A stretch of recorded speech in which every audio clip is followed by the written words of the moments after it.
Part 1 of my hate for Demon Slayer. Muichiro vs. Gyoko is one of the worst fights and villain deaths in anime history, at least for such a known series.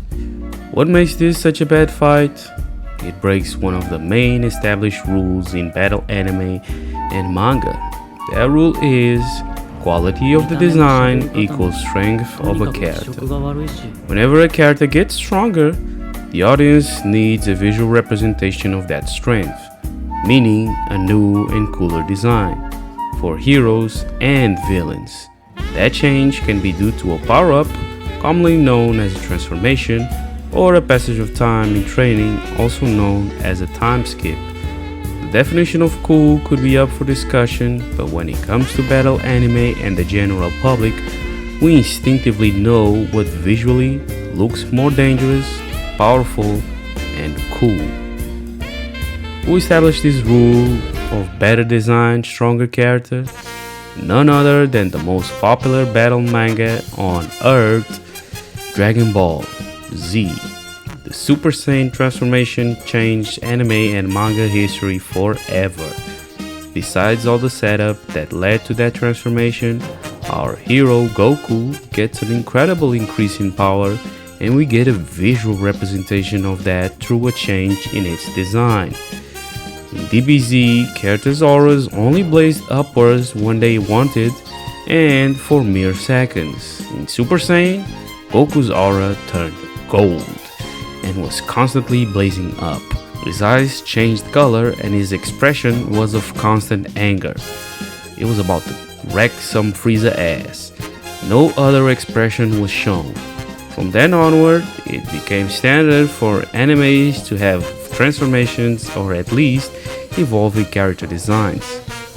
One of the biggest animes competing with Dragon Ball at the time, 1991, and for some considered better, was Yu Yu Hakusho.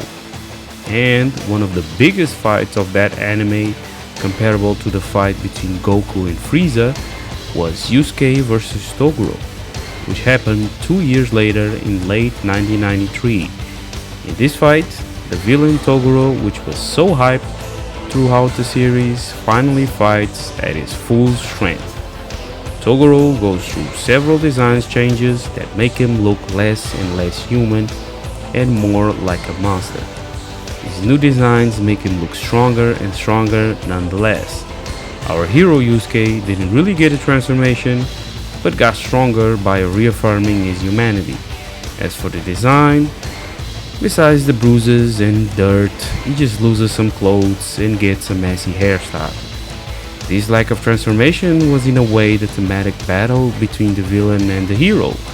One wanted to search for more power, even if it meant becoming a monster, while the hero wanted to be strong, still maintaining his humanity. Guess what fight is more known in anime history and media? Yup, Goku vs. Frieza. What was the concept behind it? A legendary fighter from the race of fighters will emerge to defeat its biggest villain and oppressor. That's simple. A prophecy. Just a prophecy. The one. Two completely different teams, one much deeper than the other, and one much more aware of human psychology and the shonen formula, I guess. Now, Demon Slayer. Muichiro vs. Gyoko does not fall for the Yu Yu Hakusho mistake, but manages to do an even bigger one. An underwhelming character design. In this fight, our hero Muichiro gets a backstory after regaining his memory. This awareness of oneself was the trigger to a power-up and a change in demeanor. The opponent is one of the strongest fighters in the opposition, the fifth strongest, besides the boss himself. His design is not the most menacing, even after his transformations. Given that the audience already experienced the power of the sixth strongest, there was an expectation of a tough opponent despite the lacking design. So, the audience was already giving him an extra chance just based on his ranking. What happens to our hero's design when he gets his power up?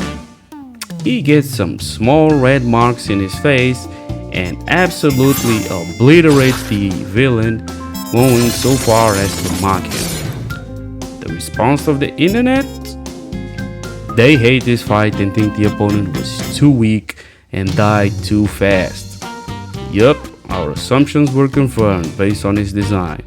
You're the type that dies too fast. This fight was lame, this season was lame. Overall, the problem comes down to three crucial mistakes. First, a design mistake.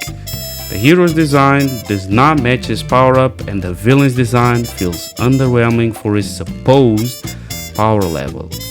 Second, you cannot make fun of your villain without making him look weak. Villains are the opposing force and they need to feel dangerous. If their design does not look dangerous, at least act dangerous. Up until then, Gyoko never did anything that was really menacing. Of course, 4 is ranking. He killed a handful of people and showed a lack of care for humanity, but that is the basic. That is the standard.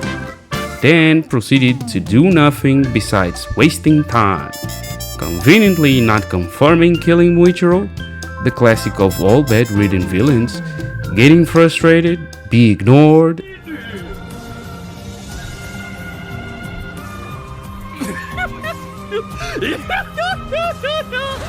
その中で生き絶える様をもう少し眺めていたいところですが、先にこのあばら屋の中を拝見いたします。気に食わぬ。殺すのは造作もなきことだが、なんとかこの男に刀を放棄させたい。この集中を切りたい。 And let his bad design minions do the work for him. Really bad design minions. Who the fuck thought this was a good idea? Fishes with mustaches? Really? When he finally fights and transforms, our hero is constantly mocking him and his new appearance. Plus, his attacks all look lame. They look very lame. In his first form and in his last form. He did almost kill Muichiro, so I'll give him praise for that. What I don't give him praise for is not trying the same trick again. Other anime villains with a disappointing design and were in fact disappointing are Majin Buu, the fat version, Otsuki Kagura, Gekko Moria, and other One Piece small ranked villains. Most of them feel weak in both in design and in actions, but at least they don't get overpowered easily. That is the third nail in the coffin, defeating the villain too quickly. If the villain is silly, if the villain is bad, at least don't kill him off quickly. Give them a chance to prove themselves. Especially when the villain uses his final form. He's supposed to be hard to beat, not easy. Like, in his first form, he was a long-range fighter with cunning techniques. He used poison like Gyutaro, he used tentacles, he used teleportation like Minato, and even Suiton techniques like Kisame. Still, in his last form, he became a close-range fighter with a sluggish tail. Makes absolutely no sense. He got wrecked straight away. Plus, his punches supposed to make fish? Are you Jesus or something?